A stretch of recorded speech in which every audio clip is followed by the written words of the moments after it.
बिस्मिल्लाहिर्रहमानिर्रहीम। आज की वीडियो में हम रॉबर्ट फ्रॉस्ट की एक और poem the tuft of flowers देखने वाले हैं। टफ्ट का मतलब होता है गुच्छा, तो फूलों का गुच्छा। बेसिकली आज की वीडियो में हम इसकी समरी देखेंगे, कमेंट्री देखेंगे और इसके अलावा इसकी टेक्सचुअल एक्सप्लेनेशंस भी हम देखने वाले हैं। इसमें फॉर्म क्या यूज़ की गई है, यानी कि इस एक वीडियो में ये पोइम कंप्लीट कवर होने वाली है, तो लास्ट तक देखिएगा। सबसे पहले आप ये देख लें कि the tuft of flower poem जो है, अगर मैं आपको सिंपल वर्ड्स में बताऊं तो ये एक ऐसे बंदे के बारे में है जो कि घास, कटी हुई घास को सुखाने के लिए खोलने जा रहा है और वहाँ पर उसको फिर जो है ना एक तितली नज़र आती है जो उसका ध्यान फूलों पे ले जाती है और वो फूलों को देख के उसको लगता है कि जो घास काटने वाला है उसने ये फूल छोड़ दिए हैं, तो उसको ना ब्रदरहुड का एहसास होता है और उसको लगता है कि वो जो बंदा उससे पहले काम करके गया घास काटने वाला, वो भी कहीं ना कहीं उसके पास ही मौजूद है। तो समरी देख लेते हैं। जो स्पीकर है इस पोइम में वो अपने खेतों में जाता है ताकि वो जो घास है वो उसके जाने से पहले घास कट चुकी है, घास का काटने का काम किसी और का है, तो वो जो घास कट चुकी है वो उसको ना फैला के खोल दे ताकि वो ना सूख जाए। तो वो इसलिए जाता है और वो वहाँ पर जाके ना अपने आप को अकेला महसूस कर रहा होता है कि मैं अकेला काम कर रहा हूँ। फिर वो एक बटरफ्लाई को देखता है जो कि उड़ रही होती है और उड़ के जाके वो ना फूलों के गुच्छे पे बैठ जाती है। मैंने पिक्चर अटैच की है ताकि आपको समझ आ जाए बेहतर।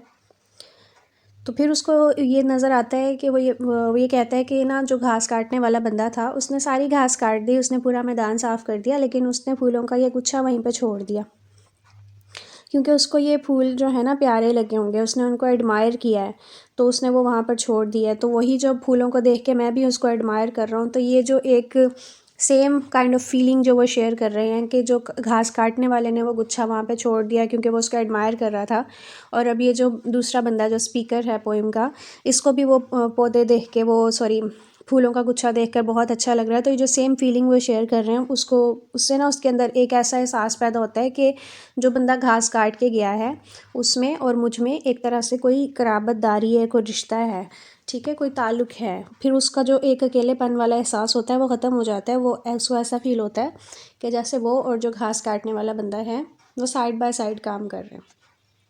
ठीक है, अब हम इसका टेक्स्ट देख लेते हैं। छोटी सी खूबसूरत सी पोइम है ये।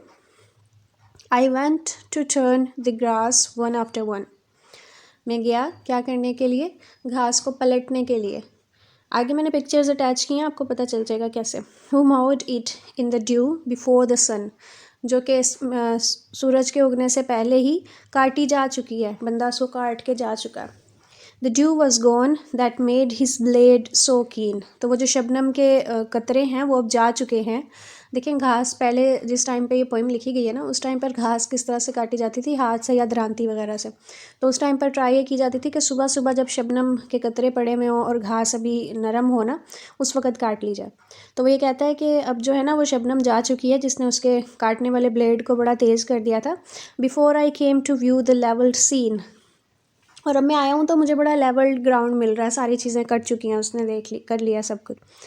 आई लुकड फॉर हिम, मैंने उसको ढूंढा। Behind an aisle of the trees, मैंने दरख्तों को झुंड के बाहर उसको देखा, ढूंढा, ठीक है, वो नहीं मिला। I listened for his whetstone on the bridge.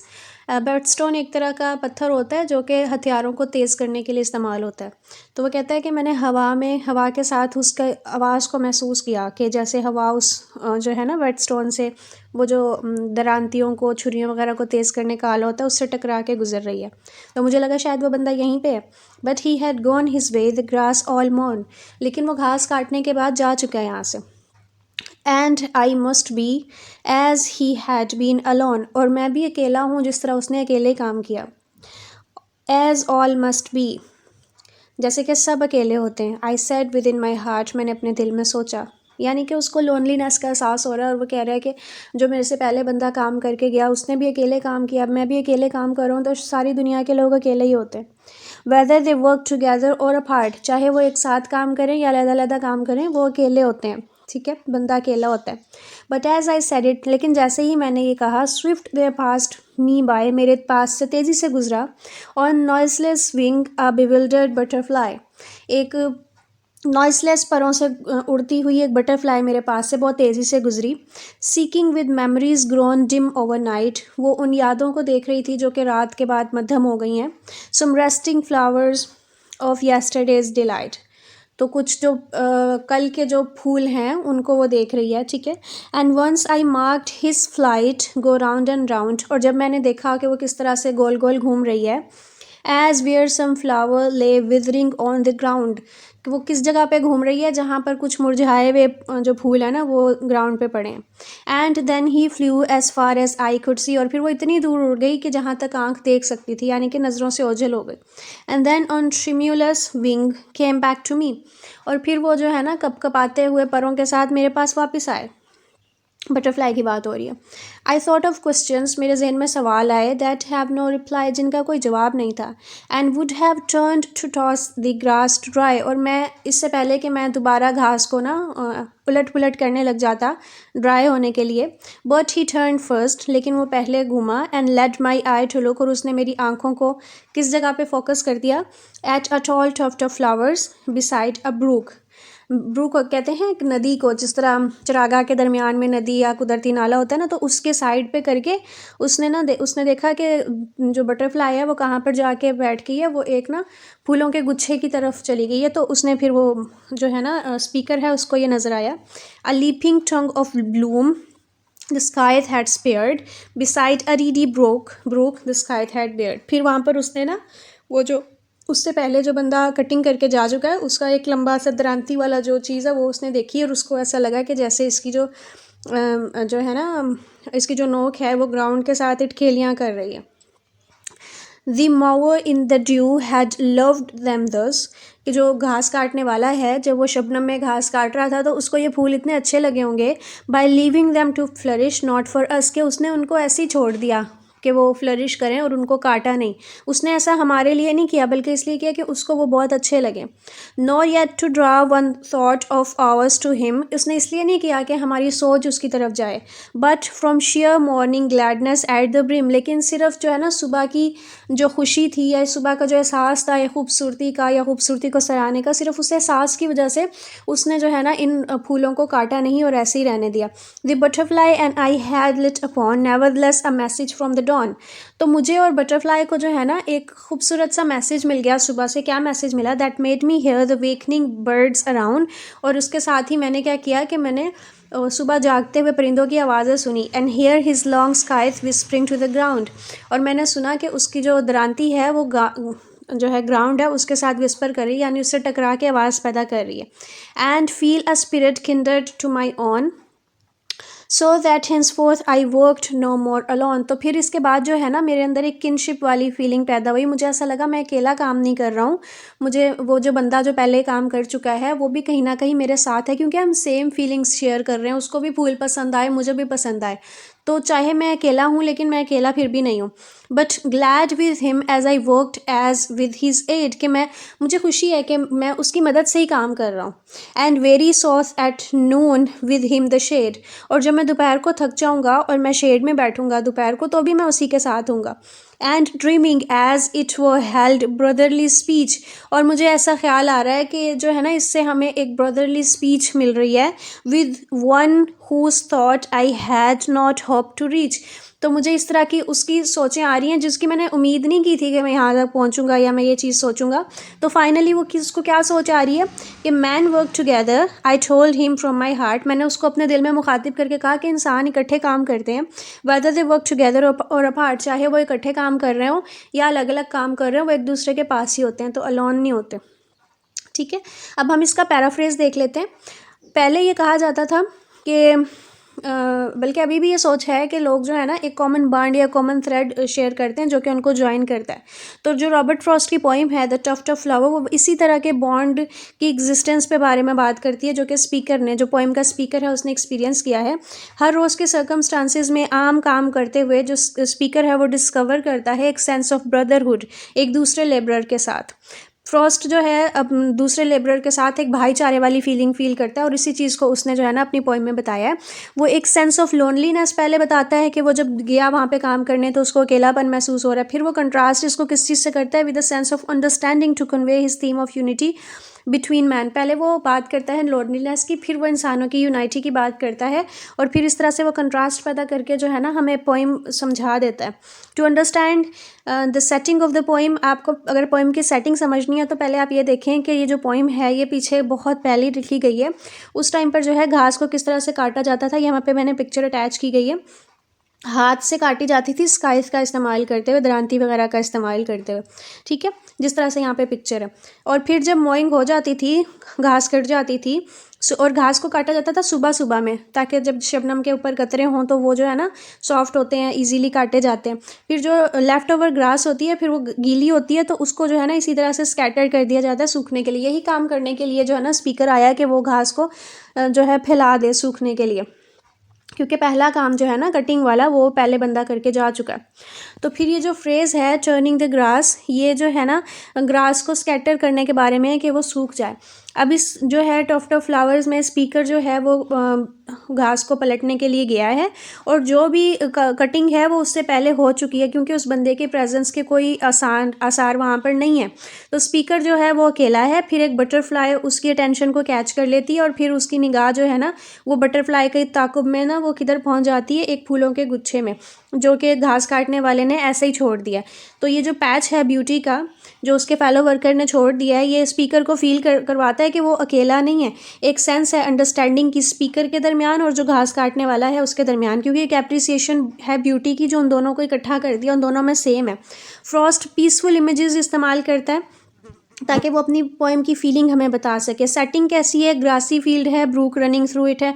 Grassy field और ब्रूक, ये मैंने यहाँ पर पिक्चर अटैच किया। ब्रूक कहते हैं दरमियान में बहने वाली, साइडों पर सब्ज़ा है, दरमियान में कुदरती जो नदी नाला बह रहा होता है ना उसको ब्रूक कहते हैं, ठीक है। और ये जो ट्रांक्विल फीलिंग है इसको फिर वो सपोर्ट करता है किस चीज़ से, साइलेंट बटरफ्लाइज की प्रेजेंस से, जो कि फूलों की तलाश में है। ये पिक्चर से आप देख सकते हैं, ठीक है। और ये पीसफुल सराउंडिंग को रखने के बाद फिर वो उसके लॉन्ग स्काइथ की बात करता है कि वो विस्पर कर रहा है ग्राउंड से। ये देखें नीचे मैंने स्काइथ को अटैच कर दिया, ठीक है। और फिर उसके बाद जो है ना वो जो वेकनिंग बर्ड्स हैं उनकी वो आवाज़ें सुनता है, वो उसको डिस्क्राइब करता है।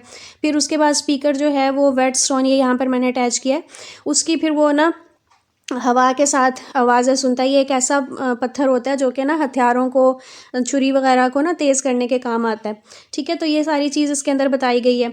इस पोइम में कोई डिफ़ाइन मीटर नहीं है, इसकी राइम स्कीम जो है वो AABB पे है। ऑर्गेनाइज्ड कपलेट्स हैं इसके अंदर, सिंगल थॉट है। और जो चीज़ इस पोइम को बहुत ज़्यादा चार्मिंग बनाती है वो इसकी सिंपलिसिटी है, कि उसने बड़ा सिंपल अंदाज में पीस के साथ, ट्रैंक्विलिटी के साथ, इत्मीनान, सुकून वाली बातें हमें बताई हैं। पढ़ के भी ना बड़ा सुकून सा एक महसूस होता है। तो फिर इस पोइम में वो बड़े इंटरेस्टिंग आइडियाज़ हमें देता है। और सबसे ज़्यादा स्ट्राइकिंग, सबसे ज़्यादा अच्छा लगने वाला जो फीचर है उसकी पोइम का, वो है उसका पैराडॉक्स। पैराडॉक्स का मतलब है दो डिफरेंट बातें करना, मुतज़ाद बातें करना। पहले वो कहता है कि मैं अकेला हूँ, फिर बाद में जब वो बताता है कि इंसान जो हैं वो इकट्ठे होते हैं। तो ये जो पैराडॉक्स है वो उसके थीम को बड़े अच्छी तरह से बता रहा है कि मैन वर्क टुगेदर, स्पीकर ये कहता है, वेदर दे वर्क टुगेदर और अपार्ट, के इंसान जो है वो इकट्ठे काम करते हैं, चाहे वो एक साथ काम कर रहे हो या ना कर रहे हो। तो इसका मतलब ये है कि हम कभी भी अकेले नहीं होते। अगर कोई फिज़िकली हमारे साथ प्रेजेंट नहीं भी होता ना तो भी हम जो है ना इनफैक्ट अकेले नहीं होते। अब ये जो पोइम है ये हीरोइक कपलेट में लिखी गई है, ठीक है। कुछ वेरिएशंस हैं, स्ट्रिक्ट आइएम्बिक फुट को ये फॉलो नहीं कर रही है। इसके जो सारे राइम्स हैं वो मैस्कुलिन है, ठीक है। फिर ये ओल्ड फैशन साउंड हमें देता है कहीं ना कहीं। इसके बाद अब इसकी कमेंट्री देख लेते हैं। ओके, तो अब हम इसकी कमेंट्री देख लेते हैं। ये पब्लिश हुई है एक बुक में जिसका नाम है अ बॉयज़ विल, ठीक है। इसमें क्या बात की गई है कि पहले इसमें एक घास काटने वाले का बताया गया है, फिर उसके बाद जो घास को अलग करने वाला बंदा है उसका बताया गया है, ठीक है। उसके स्काइफ के साउंड, ग्रास टर्नर, ये सारी चीज़ें, और ये सारा कुछ किसको बता रहे हैं, एक सेंस ऑफ लोनलीनेस को बता रहे हैं। ये जो लोनलीनेस यहाँ पर बताई गई है ये कोई ऐसी लोनलीनेस नहीं है जो कि सिर्फ एक सुबह कंप्लीट ना हो उस चीज़ की लोनलीनेस है, बल्कि उसने एक तरह से इंटायर ह्यूमन कंडीशन बताई है कि इंसान सबके दरमियान में होकर भी अपने आप को अकेला महसूस करता है। जैसे उसने बोला ना कि एज ऑल मस्ट बी, कि जिस तरह हर बंदा जो है ना वो अकेला होगा। जैसे मेरे से पहले घास काटने वाला अकेला था, मैं अकेला काम कर रहा हूँ, तो हर बंदा अकेला होता है। लेकिन फिर यही बात हमें जो है ना, पहले वो ये बताता है कि जो ह्यूमैनिटी है, जो लोग हैं, वो अंदर से इतने खोखले हो चुके हैं कि हमारे अंदर कंपेनियनशिप वाली फीलिंग है ही नहीं। हम लोग जो है ना एक दूसरे से अलग और कट कट के रहते हैं, हमारे अंदर ना यूनाइटी वाला एहसास नहीं है। फिर उसके बाद क्या होता है कि वो बटरफ्लाई उसकी अटेंशन कैप्चर करती है, और यहाँ पर जो बटरफ्लाई है ये एक तरह से ना एक सफ़ीर है, पैगाम देने वाला है। किस चीज़ का? एम्बेसडर का। एम्बेसडर कौन है यहाँ पर? फूलों का गुच्छा। फूलों का गुच्छा। और ये सारी चीज़ें हमें क्या मैसेज दे रहे हैं? ये एक तरह से ना एक दोस्ती का और एक लोनलीनेस को ख़त्म करने का एक पैगाम दिया जा रहा है। स्पीकर अपने आप में रिकग्नाइज़ करता है कि जो घास काटने वाला है उसने फूलों को स्पेयर कर दिया, और जो उसके अंदर एक फ़ीलिंग थी उस चीज़ को लाइक करने की, उस चीज़ को अप्रिशिएट करने की, नेचर को, वही फ़ीलिंग कहीं न कहीं ये घास को स्कैटर करने वाले के अंदर भी है, स्पीकर के अंदर भी है। तो ये जो वैल्यू है उन दोनों की, जो वो सेम वैल्यू शेयर कर रहे हैं, और जो इनके वर्क में कहीं न कहीं सिमिलैरिटी है, इस चीज़ में वो फ़ील करता है कि उनके अंदर कहीं न कहीं कोई बॉन्ड है। उनकी वैल्यूज़ एक दूसरे से मिलती हैं, उनके काम एक दूसरे से मिलते हैं। जैसे उसने फिर पहले लोनलीनेस को जनरलाइज़ किया कि सब इंसान जो हैं वो लोनलीनेस की कंडीशंस में होते हैं। इसी तरह अब वो इस चीज़ को भी जनरलाइज़ कर देता है कि चाहे हम एक साथ काम करें या दूर काम करें, हम कभी भी अकेले नहीं होते। तो ये जो फूलों का गुच्छा है ये एक तरह से कैटलिस्ट का काम करता है इंसानों को मिलाने में, उनके आपस में जो है ना अख़ुवत की जो है फीलिंग्स पैदा करने में। तो यहाँ पर मीडियम जो है वो लेबर है, हार्ड वर्क के बारे में बात हो रही है। जो बंदा पहले घास काट के गया उसका भी काम हार्ड वर्किंग का था, अब ये जो बाद में आया ये भी हार्ड वर्क कर रहा है। तो यहाँ पर वो कहीं ना कहीं ये मैसेज भी दे रहा है कि आपको वर्क करने की भी ज़रूरत है। तो जो फ्रूट्स हैं वर्क के, वो भी आपको कहीं ना कहीं यूनाइट कर देते हैं, लेकिन at the end of the day जो इंसानी बॉन्ड जो है, जो एम्पैथी पे आपस में जो है ना एक दूसरे की ख़्याल में, एहसास पर जो बना हुआ होता है ना, उसको काम या कोई भी और चीज़ रिज़ॉल्व या चेंज नहीं कर सकती है। तो बेसिकली ह्यूमन जो है एक सॉर्ट ऑफ सेम वैल्यूज़ आपस में शेयर कर रहे होते हैं। तो यही इस पोएम का पूरा थीम था। आई होप आपको आज की वीडियो की समझ आ गई होगी। अगर आपका इसके हवाले से कोई क्वेश्चन है तो आप कमेंट में पूछ सकते हैं। दुआ में याद रखिएगा। अस्सलामु अलैकुम व रहमतुल्लाहि व बरकातुहू।